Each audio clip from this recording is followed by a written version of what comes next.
Now for step two, which is naming the process.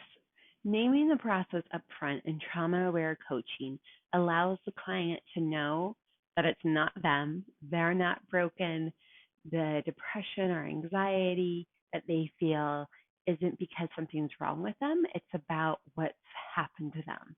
And how they adapted in the moment was really supportive. Their body and mind were really trying to get them through a difficult time or times or current times. And there may be other ways that they can adapt and grow that can support them more deeply in the present and moving forward. So, some of the processes that you may want to name with your clients or explore could be the HEART framework, which is healing ethno-racial trauma. And it is a 4-step process about creating safety in the present, connecting with community, and then possibly engagement in the community, coming up with a social justice orientation. And that may help them find meaning for the difficulties that they had to live through. The stress response hill, which we covered in lesson one, allowing the client to know if they go into fight or flight or dissociation, that is their body and mind's way of protecting them and really supporting them in being able to regulate and come back down to that one.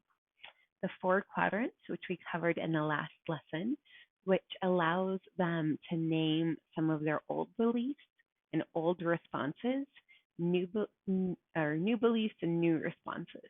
And I really use this up front for the old responses, namely have that client really make the list of how, when they feel uncomfortable, what are the ways that they may try to ease that discomfort. It might be lying to the coach.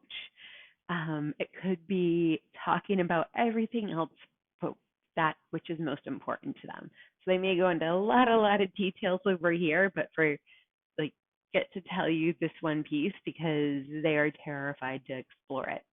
So you create this list of what they're going to do. And the reason why I say what they do when they feel uncomfortable, I really believe when we're believing an old belief, which isn't true about us, that it creates this discomfort in the present.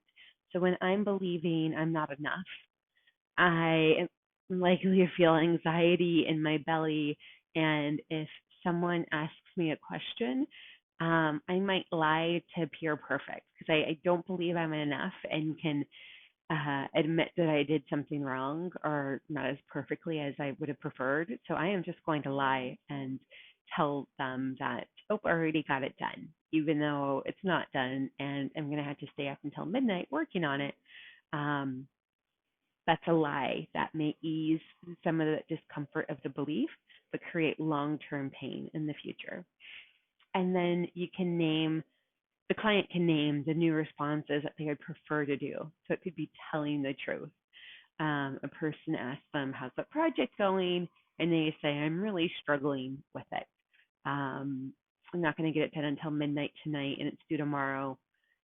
And maybe they ask for support and say, do you know if you or anyone else could help me work on this project today? And that might create asking for support and telling the truth.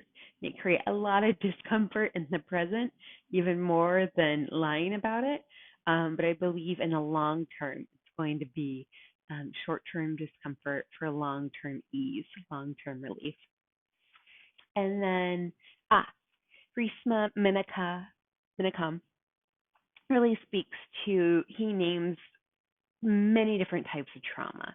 So historical, intergenerational, persistent institutional, and personal traumas. So when the person's like, I have this anxiety in me, what's wrong with me? There's nothing wrong with you. You have come from historical trauma and our institutions are persistently oppressing you. And who wouldn't feel anxiety with those traumas in their past, with those challenges? Like what you're feeling is not because you're broken.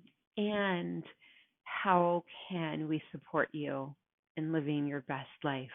And what tools and exercises and practices can you do to help release that anxiety, and come back to a grounded place. So, and as always, the most important piece of naming the processes is what resonates most with your clients and with you. So, what do you do to help name the processes of what coaching will look like and trauma informed coaching will do?